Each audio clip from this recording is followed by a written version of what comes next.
Hello student, आप सभी का वेलकम एस्पिरेंट संतोषी के यूट्यूब चैनल के अंदर। तो फ्रेंड्स, आज हम सभी देखने वाले हैं जो हमारा हिस्ट्री मेजर 6 है उसका मोस्ट इंपॉर्टेंट क्वेश्चन का आंसर। ठीक है, तो हमारा टॉपिक है फ्रेंड्स 1857 के विद्रोह, इसके कारण और इसके स्वरूप का वर्णन करें। ठीक है, ये हमारा क्वेश्चन है। तो चलिए हम लोग इसका आंसर देखना स्टार्ट करते हैं। तो हम लोग फ्रेंड्स, मैं एज अ नोट्स फॉर्म में मैं आप सभी के पास लेके आई हूँ परीक्षा मंथन का मैंने नोट्स आप लोगों के लिए लेकर आई हूँ, जिसमें बहुत अच्छे तरीके से आंसर राइटिंग किया हुआ है एज अ नोट्स फॉर्म में। ठीक है, तो चलिए हम लोग पढ़ना स्टार्ट करते हैं। तो फ्रेंड्स, यहाँ पे देखिए, यहाँ से हम पढ़ना स्टार्ट करेंगे। सुरेंद्र नाथ सेन को स्वतंत्रता प्राप्ति के बाद सरकारी इतिहासकार बनाया गया था। ठीक है, हम लोग 1857 क्रांति कैसे हुई, ठीक है, इसके क्या क्या कारण थे, ये सारी चीज़ें पढ़ने वाले हैं। तो पॉइंट नंबर 2 है, 1857 के विद्रोह के समय इंग्लैंड की महारानी विक्टोरिया और प्रधानमंत्री पामस्टर्म तथा भारत का गवर्नर लॉर्ड कैनिंग था। ठीक है, तो ये क्वेश्चन आ सकता है कि 1857 के विद्रोह के समय इंग्लैंड की महारानी कौन थी, प्रधानमंत्री कौन था और गवर्नर जनरल कौन था। ठीक है फ्रेंड्स, तो इंग्लैंड की जो महारानी थी वो महारानी विक्टोरिया थी, प्रधानमंत्री पामस्टर्म थे और भारत का गवर्नर लॉर्ड कैनिंग थे। ठीक है, तो चलिए नेक्स्ट पॉइंट देखते हैं। तो नेक्स्ट पॉइंट है फ्रेंड्स, यहाँ पे 1857 के विद्रोह की योजना भारत के विठूर कानपुर में तैयार की गई, जिसमें नाना साहब और अजीमुल्ला खां थे। इसके बाद अजीमुल्ला खां लंदन गए और वहाँ रह रहे भारतीयों से भी समर्थन प्राप्त किया। ठीक है, तो इस तरह से हमारा 1857 की क्रांति प्रारंभ हुई थी। ठीक है फ्रेंड्स, चलिए और देखते हैं 1857 के विद्रोह का प्रतीक है ना, ये क्वेश्चन भी इंपॉर्टेंट है फ्रेंड, बहुत बार आता है कि 1857 की क्रांति का प्रतीक क्या था। ठीक है, तो 1857 की क्रांति का जो प्रतीक था फ्रेंड वो कमल और फूल था। ठीक है, कमल का फूल यानी कि कमल का फूल और रोटी था, जिसको चपाती बोला जाता है। ठीक है, विद्रोही हरे रंग के झंडे का प्रयोग किए। ठीक है, जो भी विद्रोही थे वो कैसे कलर के झंडे का प्रयोग करते थे फ्रेंड्स 1857 की क्रांति में, हरे रंग का। ठीक है, अब चलिए हम लोग देखते हैं 1857 की क्रांति का स्वरूप कैसा था ना। कुछ लोग बोलते हैं कि ये सैनिक विद्रोह था, कुछ लोग बोलते हैं ईसाई विद्रोह था। तो चलिए हम लोग रियल में देखते हैं कि इसका स्वरूप क्या था। अनेक ब्रिटिश इतिहासकार इस विद्रोह को सैनिक विद्रोह, मुस्लिम षड्यंत्र, धर्मांधों का ईसाई के विरुद्ध विद्रोह मानते हैं। अधिकांश भारतीय इतिहासकार इसे भारत की स्वतंत्रता के लिए लड़ा गया प्रथम स्वतंत्रता संग्राम या राष्ट्रीय आंदोलन मानते हैं। ठीक है फ्रेंड्स, चलिए नेक्स्ट पॉइंट देख लेते हैं। तो नेक्स्ट पॉइंट है हमारे यहाँ पे फ्रेंड्स, यह पूर्णतः, आप ऊपर देखिएगा, यह पूर्णतः राष्ट्रीय आंदोलन नहीं था क्योंकि राष्ट्रीय भावना से सभी लोग प्रेरित भी नहीं थे। फिर भी यह राष्ट्रीय आंदोलन का प्रथम चरण था क्योंकि सभी का उद्देश्य भारत से ब्रिटिश शासन को उखाड़ फेंकना था। ठीक है, तो फ्रेंड्स देखिए, ये एक तरह से राष्ट्रीय आंदोलन नहीं था क्योंकि सबका उद्देश्य अलग अलग था। अगर सैनिक विद्रोह था तो सैनिक अपनी वजह से जो उन्हें नुकसान हो रहा था, जो उन्हें दुख सहना पड़ रहा था, जो उन्हें अत्याचार किया जा रहा था, उस अत्याचार से उबरने के लिए उन्होंने इस युद्ध को किया था। जो किसान थे फ्रेंड, वो अपने जो भी किसानी वाले कार्य है उसमें जो उनके साथ अत्याचार हो रहा था उसके लिए वो लड़ रहे थे। जो मुस्लिम थे वो अपने अधिकारों के लिए लड़ रहे थे। मतलब यहाँ पे जो फ्रेंड्स क्या है ना, उद्देश्य सबका अलग अलग था। तो इसको हम लोग राष्ट्रीय आंदोलन तो नहीं कह सकते फ्रेंड, लेकिन राष्ट्रीय आंदोलन का प्रथम चरण जरूर बोल सकते हैं। ठीक है, तो चलिए नेक्स्ट पॉइंट देखते हैं। अब हम लोग देखते हैं कि 1857 की क्रांति के कारण क्या थे। ठीक है, 1857 की क्रांति तो हुई, बट इस क्रांति का कारण क्या था। ठीक है, तो इस क्रांति का प्रथम कारण है फ्रेंड राजनीतिक कारण। ठीक है, अब देखते हैं राजनीतिक कारण में क्या है। मुगल सम्राट के अधिकारों का ह्रास। ठीक है, आपको पता होगा कि मुगल सम्राट के अधिकारों का ह्रास तो जाहिर सी बात की हो ही रहा था ना। उस समय कौन था, 1857 की क्रांति के समय मुगल सम्राट कौन था फ्रेंड, बहादुर शाह जफर थे। ठीक है, अब चलिए देखते हैं, मुगल सम्राटों का ह्रास तो हुआ ही। नेक्स्ट पॉइंट देखते हैं। डलहौजी ने 1856 ईस्वी में अवध के शासक वाजिद अली शाह पर कुप्रशासन का आरोप लगाकर अवध को अंग्रेजी साम्राज्य में विलय कर लिया। ठीक है, और अवध के नवाब वाजिद अली शाह को कलकत्ता निर्वासित कर दिया। ठीक है, तो नेक्स्ट पॉइंट यहाँ पे फिर देखते हैं, लिखा हुआ है, लॉर्ड डलहौजी ने भारतीय नरेशों को गोद लेने का निषेध किया और राज्यों को हड़प लिया। ठीक है फ्रेंड्स, पहले क्या होता था ना कि अगर किसी राजा का पुत्र नहीं होता है तो वो गोद ले सकता है, उसे अपना आगे का राजा बना सकता है। ठीक है, लेकिन फ्रेंड्स जैसे ही लॉर्ड डलहौजी आया उसने हड़प की नीति लाई। हड़प की नीति की वजह से क्या हुआ कि अब कोई भी राजा अगर उनका खुद का पुत्र नहीं है तो वो गोद नहीं ले सकता है और उसके जो राज्य होंगे वो अंग्रेजी सरकार के अधीन कर दिए जाएंगे। ठीक है, और इस तरह से उन्हें सतारा, संबलपुर, जैतपुर, बघात, झांसी, उदयपुर है ना, ये सारे राज्यों को अपने कब्जे में ले लिया था। नाना साहेब की पेंशन भी बंद करवा दी, तो डेफिनेटली राजनीतिक कारण था अंग्रेजों का, ठीक है, 1857 की क्रांति होने का। अब चलिए नेक्स्ट देखते हैं आर्थिक कारण, ठीक है, कि आर्थिक कारण क्या था। तो यहाँ अंग्रेजों की भू राजस्व नीति के कारण लोगों का अत्यधिक शोषण हुआ, ठीक है फ्रेंड, अत्यधिक शोषण, और इनकी आर्थिक नीतियों के कारण अकाल और महामारी पैदा हुई, जिससे सर्वाधिक संख्या में लोगों की मृत्यु हो गई, ठीक है। तो ये था आर्थिक कारण, लोगों के पास तंगी भी बहुत ज़्यादा हुआ, उनका आर्थिक शोषण भी बहुत ज़्यादा हुआ, और अकाल भी उस समय पड़ गया, महामारी भी पैदा हुई, जिसकी वजह से बहुत सारे लोगों की मृत्यु हो गई। जब अपने मरते हैं फ्रेंड्स तो आग तो बबूला होता ही है ना, और ये कारण बना हमारी 1857 की क्रांति का। नेक्स्ट पॉइंट देख लेते हैं हम लोग। तो यहाँ पे मेरा नेक्स्ट पॉइंट है सामाजिक एवं धार्मिक कारण, ठीक है, कि सामाजिक एवं धार्मिक कारण क्या थे। आइए देखते हैं। अंग्रेज भारतीयों का बहुत अपमान करते थे, ये भारतीय को नस्ली गाली देते थे, ठीक है। एक अंग्रेज अधिकारी एडवर्ड के अनुसार हमारा भारत में अधिकार करने का उद्देश्य लोगों को ईसाई बनाना था। समझ रहे फ्रेंड, एडवर्ड के अनुसार क्या था, एक अंग्रेजी अधिकारी था एडवर्ड, उनका मुख्य उद्देश्य क्या था, भारतीयों को ईसाई बनाना था। तो भाई कोई भी अपने धर्म को छोड़ करके दूसरे को धर्म को क्यों अपनाए। अगर आप ज़बरदस्ती करोगे, उन पे बोझ डालोगे इस चीज़ का, तो डेफिनेटली कि वो लड़ेंगे, है ना।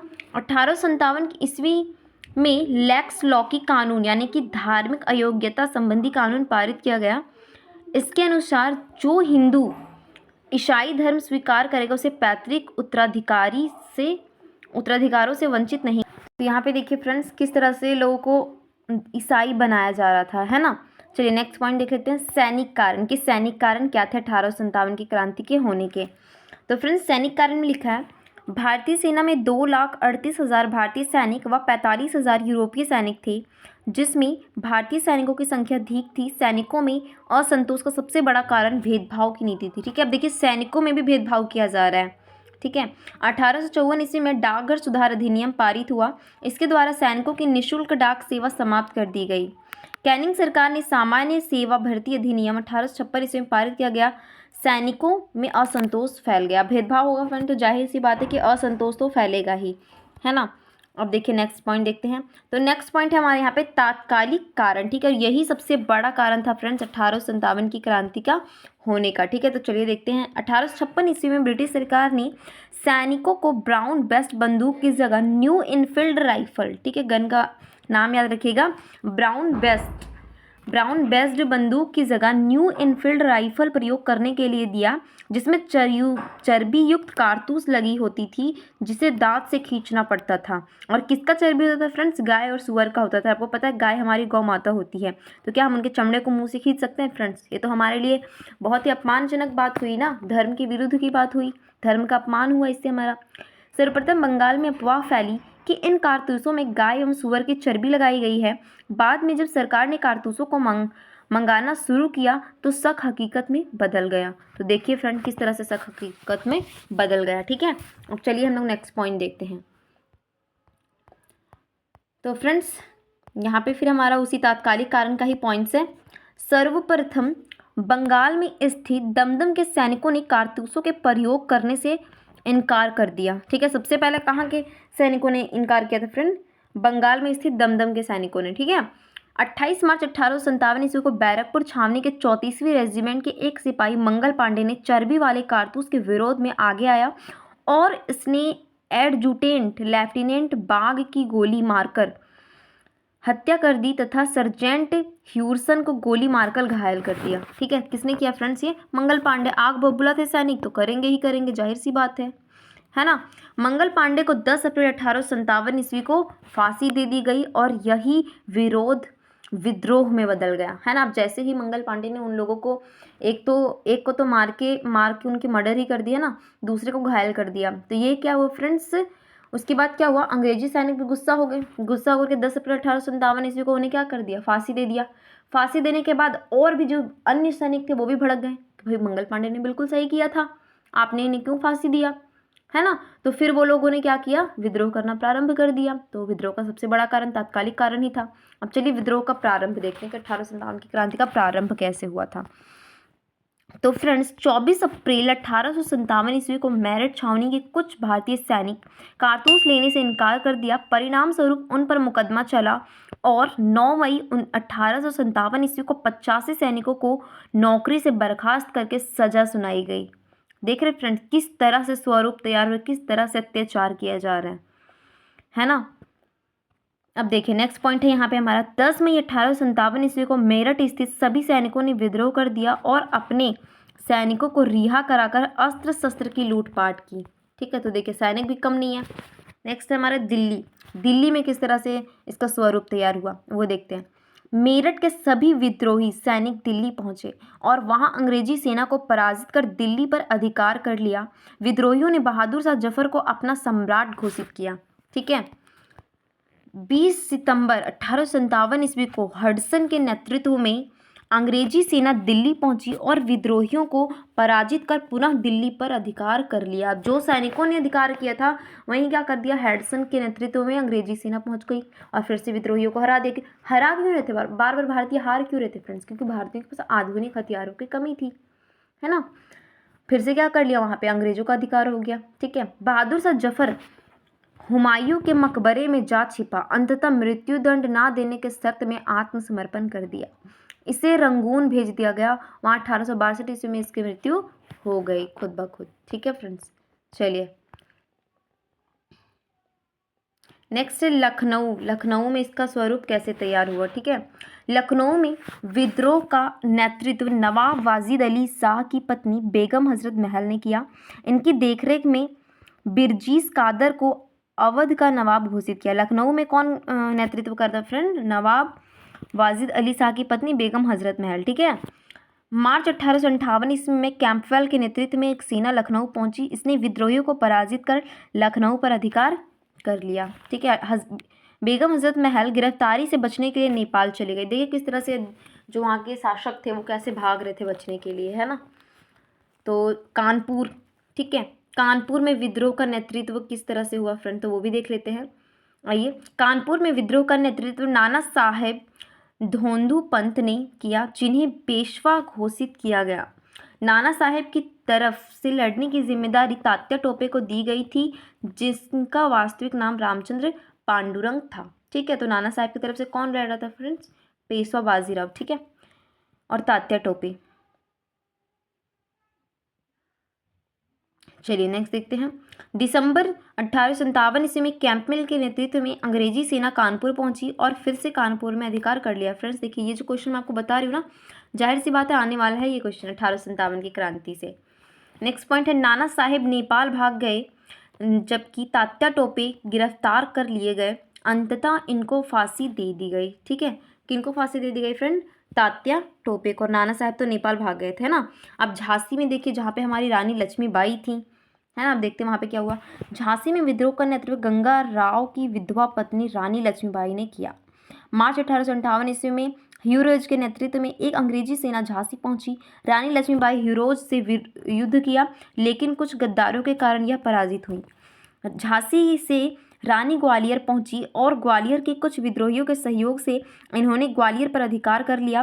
पीछे से ह्यूरोज अपनी सेना के साथ ग्वालियर पहुंचा और रानी के साथ युद्ध किया। कोटा एवं मुरार के युद्ध में रानी लक्ष्मीबाई वीर गति को प्राप्त हो गई। ठीक है, कौन से युद्ध में फ्रेंड? कोटा और मुरार के युद्ध में। ठीक है, तो इस तरह से हुआ था। अब चलिए नेक्स्ट हम लोग देख लेते हैं। तो नेक्स्ट यहाँ पे जगदीशपुर बिहार का युद्ध। ठीक है, वो किसके साथ हुआ था तो देख लेते हैं। तो फ्रेंड जगदीशपुर बिहार, यहाँ के विद्रोह का नेतृत्व यहाँ के जमींदार 80 वर्षीय बाबू कुंवर सिंह ने किया। अब इलाहाबाद के देखते हैं।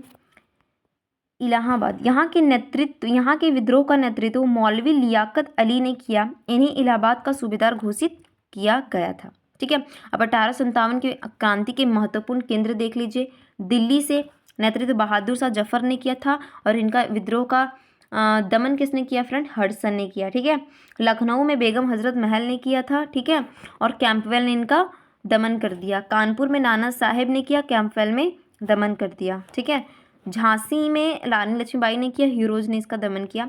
जगदीशपुर में कुंवर सिंह ने किया और विलियम टेलर और विंसेंट आयर ने इनका दमन कर दिया। ठीक है, नेक्स्ट है इलाहाबाद में। तो इलाहाबाद में मौलवी लियाकत अली ने किया और जनरल नील ने दमन किया। ठीक है, फैज़ाबाद में मौलवी अहमदुल्ला शाह ने किया नेतृत्व। ठीक है, और कैंपबेल ने दमन किया। बरेली में खान बहादुर खान ने किया, लेकिन कैंपबेल ने दमन किया। ठीक है, तो इस तरह से और भी बहुत सारा है, आप देख लीजिएगा। ठीक है, जो इंपॉर्टेंट था मैंने पढ़ लिया। तो नेक्स्ट हम लोग देखते हैं फैज़ाबाद में किस तरह से विद्रोह का स्वरूप पनपा फ्रेंड, वो भी देख लीजिए। ठीक है, तो फैज़ाबाद में यहाँ के विद्रोह का नेतृत्व मौलवी अहमदुल्ला शाह ने किया। पूरे विद्रोह में यही एक विद्रोही थे जिन्होंने अंग्रेजों के विरुद्ध जिहाद का नारा दिया और गुरिल्ला पद्धति से युद्ध किया। ठीक है, अब देखिए 1857 ईस्वी की क्रांति के विचार क्या कहते हैं फ्रेंड्स, तो ये पॉइंट ना इम्पोर्टेंट है। ठीक है, चलिए पढ़ लेते हैं।